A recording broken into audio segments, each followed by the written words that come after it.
Subscribe کریں محمد بلال YouTube channel کو اور بیل آئیکن کو پریس کریں تاکہ سب سے پہلے آنے والی ویڈیو آپ کو مل سکے۔ کا ٹکڑا نہیں بن جائے گا۔ تو ایک ایک عمل ہمارے سامنے حضور کی شریعت کا، حضور کا دیا ہوا ہمارے سامنے موجود ہے۔ تو یہ الگ الگ ان تمام موضوعات پر تفصیلی بحث اور گفتگو ہو سکتی ہے، لیکن آج کی نشست میں یہ فکر کم از کم ہمیں سمجھ لینی چاہیے کہ مخصوص عبادات کا نام ہی دین نہیں ہے، بلکہ دین اخلاقیات کا نام ہے، دین معاملات کا نام ہے، دین جو ہے وہ عبادات کا نام ہے، اور ہمارے عقائد کا نام ہے، اور عقائد کی چھاپ ہوتی ہے ہمارے اعمال پر۔ اس لیے عقائد کو بنیاد بنایا گیا ہے، اس کے بعد پھر عبادات اور دیگر معاملات آتے ہیں۔ ہمیں اپنی زندگی کے ہر شعبے میں اور زندگی کے ہر معاملے میں شریعت بیضا کے مطابق اپنی زندگی کے معاملات مرتب کر کے آگے بڑھنا چاہیے۔ زندگی میں ایک بار پھر ماہ صیام کی برکتیں نصیب ہو رہی ہیں۔ آج ہمیں ماہ رمضان کی پہلی صبح کا منظر دیکھنا نصیب ہوا۔ یہ سعادت ہمارے حصے میں لکھی تھی، زندگی میں ایک بار پھر نصیب ہوئی۔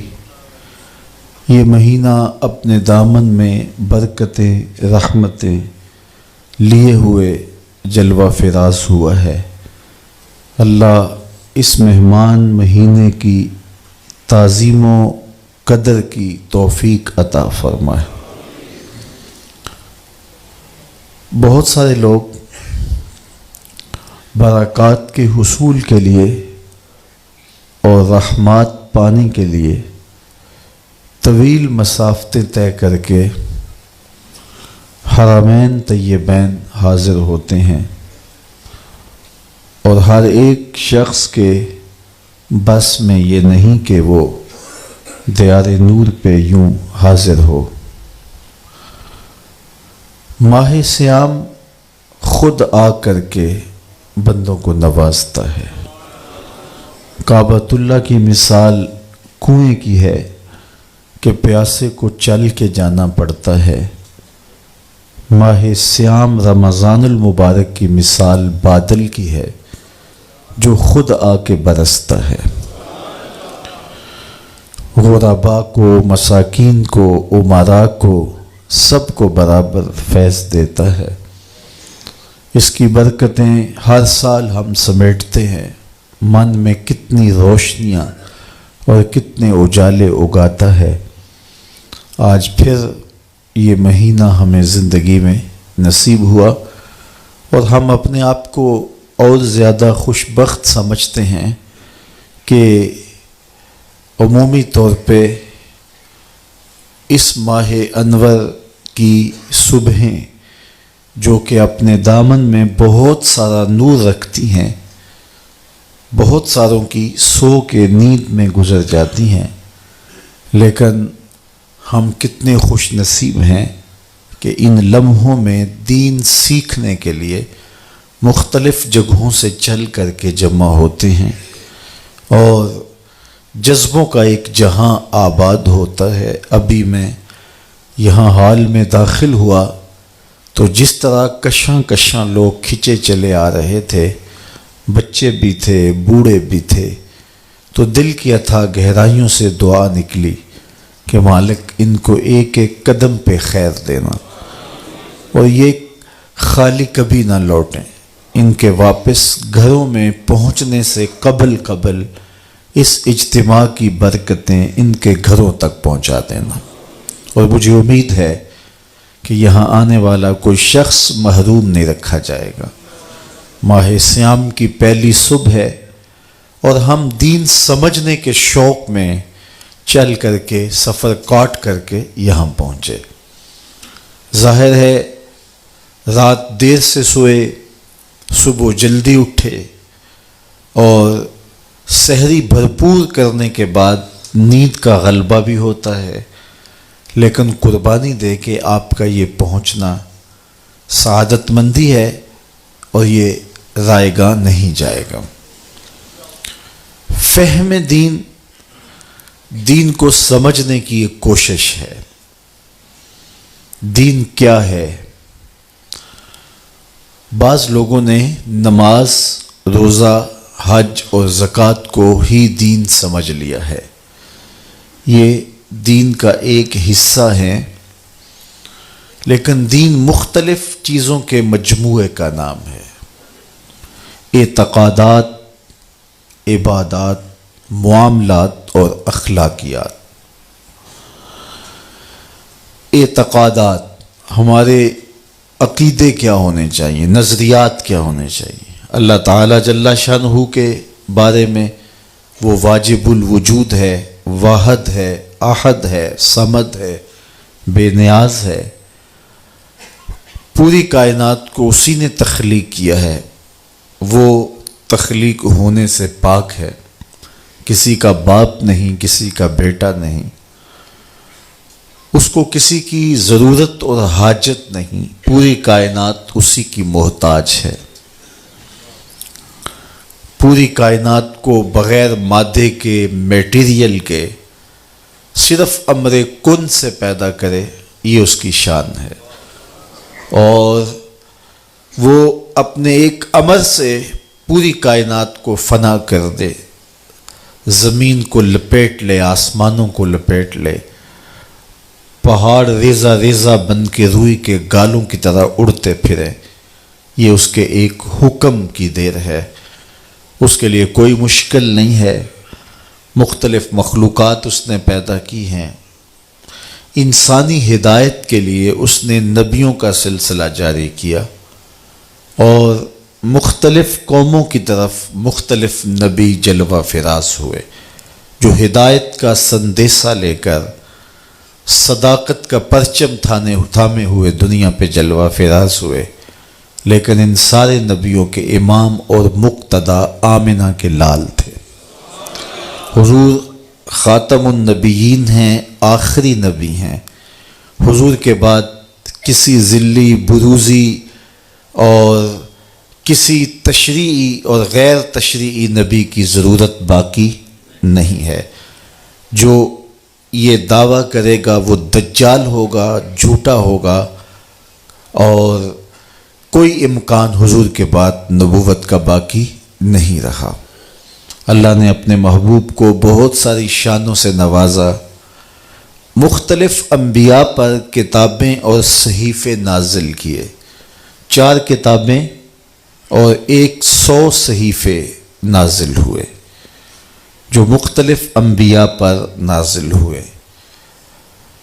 قرآن کے علاوہ جتنی بھی کتابیں اور صحیفے ہیں ان میں تحریف راہ پا چکی ہے. ہمارا عقیدہ یہ ہے کہ وہ کتابیں سچ کے ساتھ اللہ نے نازل کی، قوموں نے ان کے اندر قط و برید کی، اپنی مرضی سے کچھ شامل کر لیا، کچھ کاٹ دیا. تو ہم کہتے ہیں مالک جو تو نے نازل کیا تھا وہ سچ تھا. اب جو قوموں نے شامل کیا ہے ہم اس کا انکار کرتے ہیں. لہٰذا ہمیں پتہ نہیں ہے کہ کون سی چیز نکالی گئی، کون سی چیز شامل کی گئی، سوائے چند مخصوص چیزوں کے جو کہ مختلف ذرائع سے ہمیں معلوم ہوئی کہ یہ انہوں نے کاٹ دی اور یہ چیز انہوں نے شامل کی. قرآن مجید وہ واحد کتاب ہے جس میں کوئی تغیر اور کوئی تبدل ممکن نہیں ہے، اور یہ میرے اور آپ کے آقا و مولا حضور کے سینہ اطہر میں نازل ہوئی. اور اس کتاب کی حفاظت اللہ نے اپنے ذمہ کرم پہ لی. اس کا ظاہری انتظام حفاظت کا یوں ہوا کہ اس کو یاد کرنا آسان کر دیا گیا. باقی کتابوں کے حافظ نہیں ہوتے تھے. یہاں آج کل تو منظر دیکھنے کو ملتا ہے، ہر مسجد سے قرآن پڑھنے کی صدائیں آ رہی ہیں. یہ اس کتاب کا معجزہ ہے اور یہ سینوں میں محفوظ ہے. اس کے احکام اٹل ہیں، اس کی ہر بات سچی ہے. یہ وہ کتاب ہے جس کو کھولتے ہی ملے گا ذالک الکتاب لا ریب فیہ۔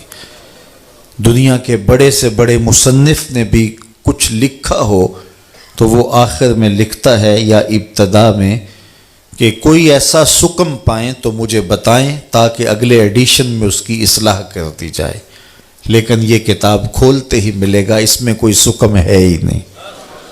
اور یہ صرف کتاب اللہ قرآن مجید کا دعویٰ ہے، باقی دنیا کے بڑے بڑے مصنفین یہ دعویٰ نہیں کر سکتے۔ امام شافعی علیہ رحمہ نے ایک جز لکھا اور اپنے شاگرد کو کہا کہ اس کو میرے سامنے پڑھو، ہو سکتا ہے کوئی غلطی رہ گئی ہو تو میں اس سے آگاہ ہو جاؤں اور تصحیح ہو جائے۔ تو اس نے آپ کے سامنے اس کتاب کو پڑھا تو آپ کچھ غلطیوں پر متنبہ ہوئے اور اصلاح فرمائی۔ کہا پھر دوبارہ پڑھو، پھر دوبارہ پڑھا گیا تو پھر نئی غلطیوں پر متنبہ ہوئے اور اصلاح کی۔ پھر کہا پڑھو، تیسری مرتبہ پڑھا تو پھر سوچا کہ یہاں یہ لفظ ہوتا تو زیادہ بہتر تھا، اسے کاٹ کے اسے لگاؤ، یہاں یہ رکھو۔ اس طرح وہ کتاب امام شافعی علیہ رحمہ کے سامنے 70 مرتبہ پڑھی گئی، اور ہر بار کسی نئی غلطی سے متنبہ ہوتے۔ پھر آپ نے پڑھنے والے کو کہا داہو، اسے چھوڑ دے، شافعی کی کتاب یہ حق نہیں رکھتی کہ اس میں کوئی غلطی نہ ہو، یہ حق صرف اللہ کی کتاب قرآن کو حاصل ہے، تو اس میں کوئی غلطی نہیں ہے، اس کتاب میں کوئی تغیر نہیں ہو سکتا، کوئی تبدیلی نہیں ہو سکتی، اس کے فیصلے اٹل ہیں، اس کی خبریں سچی ہیں، یہ سراسر ہدایت کا سرچشمہ ہے، اس سے وابستہ ہونے والا کبھی بھی گمراہ نہیں ہو سکتا۔ سیدنا علی المرتضیٰ رضی اللہ تعالی عنہ کی مرویات سے ہے، میرے حضور علیہ السلام قرب قیامت کے فتنوں کا ذکر کر رہے تھے تو عرض کی یا رسول اللہ صلی اللہ علیہ وسلم، پھر جب فتنے اتنے اتریں گے تو پھر ہمارے پاس بچنے کی صورت کیا ہوگی؟ تو برجستہ فرمایا اللہ کی کتاب قرآن مجید، تو یہ کتاب اگر پاس ہو، من میں اتار لو تو پھر گمراہیاں قریب نہیں آ سکتی، آپ ہدایت کی راہوں کے مسافر ہوں گے۔ اللہ تعالیٰ جل شانہ نے جنت دوزخ کو پیدا کیا اور ان پر ایمان لانا ہمارے اعتقادات میں شامل ہے۔ جنت اللہ کی رضا کا مظہر ہے، دوزخ اللہ کے قہر و غضب کا مظہر ہے۔ مطلب کیا؟ جس پہ راضی ہوگا اس کو جنت میں بھیجے گا، جس پہ ناراض ہوگا اس کو جہنم میں ڈالے گا۔ اس لیے جنت اور دوزخ کا مذاق اڑانا، ان کو ہلکا جاننا، یہ مومن کا شیوا نہیں ہے۔ تو یہ اللہ کی رضا اور قہر و غضب کے مظاہر ہیں۔ حضور علیہ الصلاۃ والسلام نے جنت کے لیے دعائیں کی ہیں اور جہنم سے پناہ طلب کی ہے۔ امتیوں کو بھی کہا جب اللہ سے مانگو تو جنت الفردوس مانگو۔ جہنم سے پناہ مانگنے کی تلقین کی گئی چونکہ وہ اللہ کے قہر و غضب کا مظہر ہے۔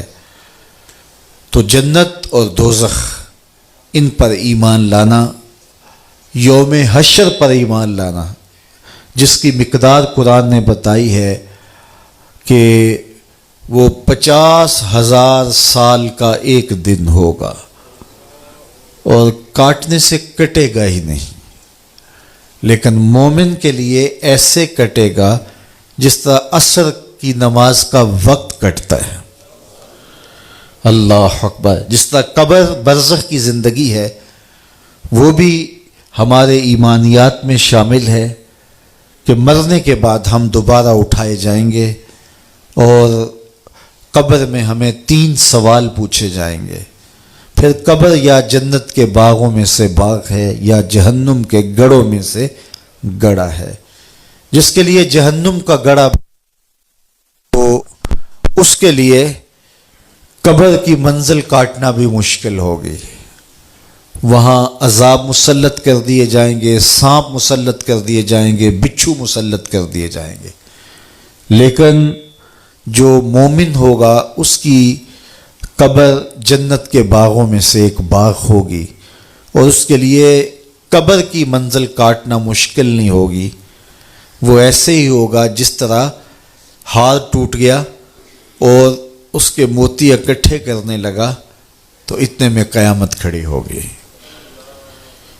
تو یہ ہمارے اعتقادات ہیں۔ فرشتوں پر ہمارا عقیدہ کہ وہ ایسی مخلوق ہے جو مختلف شکلوں میں متشکل ہو جاتی ہے اور اللہ کی نافرمانی نہیں کرتی۔ اسی طرح جن بھی مخلوقات میں شامل ہے۔ اچھی بری تقدیر پر ایمان لانے کی ہمیں تلقین کی گئی کہ اللہ تعالیٰ جل شانہ نے تقدیر لکھ دی ہے، جو لکھا ہے اس کے مطابق ہی ہو رہا ہے، لیکن جو چونکہ ہم نے کرنا تھا اس نے اپنے علم کے مطابق پہلے ہی تحریر فرما دیا۔ ہمارے دونوں کندھوں پر دو فرشتے ہیں کرامن کاتبین جو ہمارے اعمال کو لکھ رہے ہیں، اور قیامت کے دن وہ دفتر اللہ کے حضور پیش کر دیں گے، اور پھر وہ دفتر جس پر نامہ اعمال لکھے ہوں گے، وہ نامہ اعمال کا دفتر قیامت کے دن بندے کے ہاتھ میں دیا جائے گا۔ جو مومن صالح ہوگا، جس کا نامہ اعمال خیر سے بھرا ہوا ہوگا، اس کو دائیں ہاتھ میں وہ کتاب دی جائے گی، اور دوسرے کو بائیں ہاتھ میں دی جائے گی اور پیچھے سے دی جائے گی، اور جس کو دائیں ہاتھ میں کتاب دی جائے گی وہ خوش ہوگا اور کہے گا آؤ پڑھو میری کتاب، اور جس کو بائیں ہاتھ میں کتاب دی گئی تو وہ سخت دکھی ہوگا اور کہے گا ما لہذا الکتاب لا یغادر صغیرۃ ولا کبیرۃ الا احصاها، ہائے اس کتاب کو کیا ہو گیا، اس نے چھوٹی بڑی کوئی بات نہ چھوڑی، سب کچھ لکھ دیا۔ لیکن پھر پچھتانے سے کچھ نہیں ہوگا، آج کا پچھتاوا کل کی بہتری کی ضمانت ہو سکتا ہے۔ ایمانیات میں اور بھی بہت ساری چیزیں آتی ہیں اور ان پر ایمان لانا ہمارے اوپر لازم اور ضروری ہے۔ بنیادی ہمارے عقیدے تین ہیں: عقیدہ توحید، عقیدہ رسالت اور عقیدہ آخرت۔ تو یہ دین کا ایک حصہ ہے ایمانیات، نظریات یا اعتقادات۔ دوسرا حصہ ہے عبادات۔ عبادات میں نماز آتی ہے۔ دن میں 5 مرتبہ نماز مرد عورت پر فرض کی گئی ہے، اور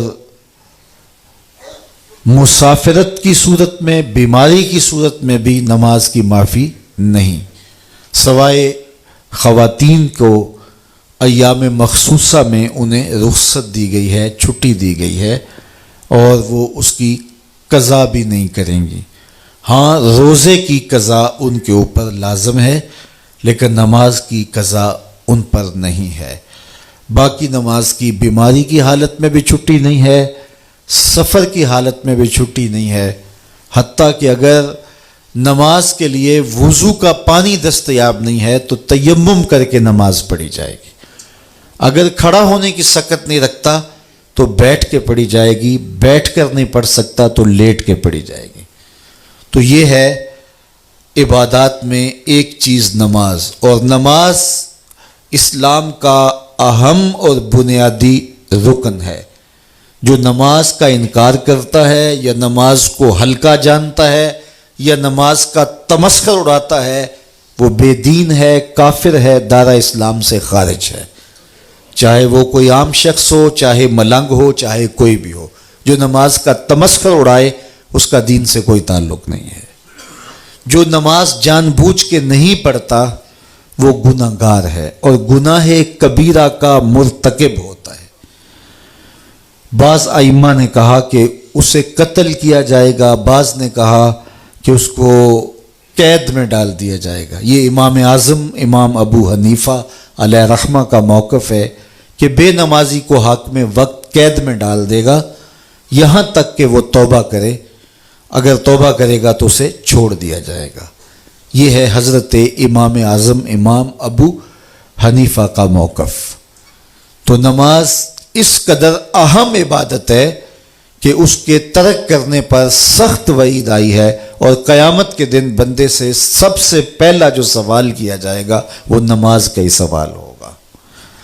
تو جس نے یہ سوال اس کا اچھا جواب دے دیا وہ کامیاب اور بامراد ہوا، اور جو اس کا جواب ہی نہ دے سکا وہ خاسر و نامراد لوٹے گا۔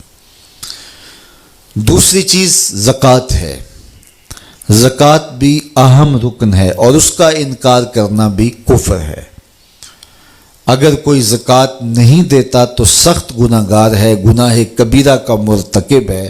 حاکم وقت کو یہ اختیار ہے کہ ان سے جبراً زکوٰۃ وصول کر لے۔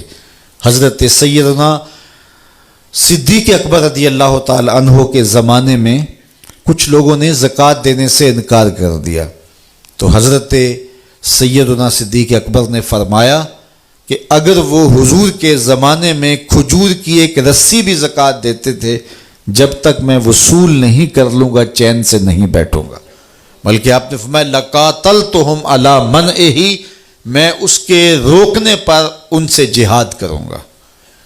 اور زکوٰۃ نماز کے بعد دوسرا اہم دین کا رکن ہے، اور عبادات کے اندر دوسرے نمبر پہ آتا ہے۔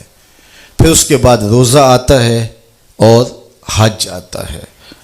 روزہ زندگی میں استطاعت رکھنے والے پر، جو صحت رکھتا ہے، بالغ ہے اور عاقل ہے، اس پر ایام معدودات، گنے ہوئے دن 29 یا 30 روزے اس کے اوپر فرض ہیں۔ اور اگر وہ بیمار ہے تو بیماری کی دو صورتیں ہیں، مستقل بیمار ہے، ٹھیک ہونے کا امکان ہی نہیں ہے، بیماری ایسی ہے، تو وہ روزے کا فدیہ دے گا، اور فدیہ وہی ہے جو صدقہ فطر ہے، تو روزے کا وہ فدیہ دے گا۔ اور اگر بیماری ایسی ہے کہ عارضی ہے، ٹھیک ہو جائے گی، تو پھر صدقہ فطر نہیں ہے، وہ روزوں کی قضا کرے گا۔ تو روزے اگر کسی نے ترک کر دیے ماہ رمضان میں، بعد میں ساری زندگی بھی قضا کرے تو اس کا بدل نہیں ہو سکتے، اس لیے روزے ترک نہیں کرنے چاہیے۔ سفر میں اجازت دی گئی ہے تو وہ دیگر ایام میں اس کی قضا کی جا سکتی ہے۔ اسی طرح حج ہے، حج زندگی میں ایک مرتبہ فرض کیا گیا ہے صاحب استطاعت پر۔ عورت محرم کے ساتھ حج کرے گی، اگر محرم نہیں ہے اور عورت استطاعت رکھتی ہے، اس کے پاس مال کی فراوانی ہے لیکن محرم اس کے پاس نہیں ہے۔ محرم اس شخص کو کہتے ہیں جس کے ساتھ ابدی نکاح نہ ہو سکتا ہو، جس طرح بھائی ہے، باپ ہے، اور جو ہے وہ بھانجا ہے، بھتیجا ہے، تو شوہر بھی جو ہے اس سے نکاح ہو چکا ہے اور وہ نکاح کی وجہ سے محرم ہوا ہے، بیٹا ہے، تو یہ محارم ہیں۔ تو محرم کے بغیر اگر عورت حج کرے گی یا عمرے کے لیے جائے گی، جس طرح آج کل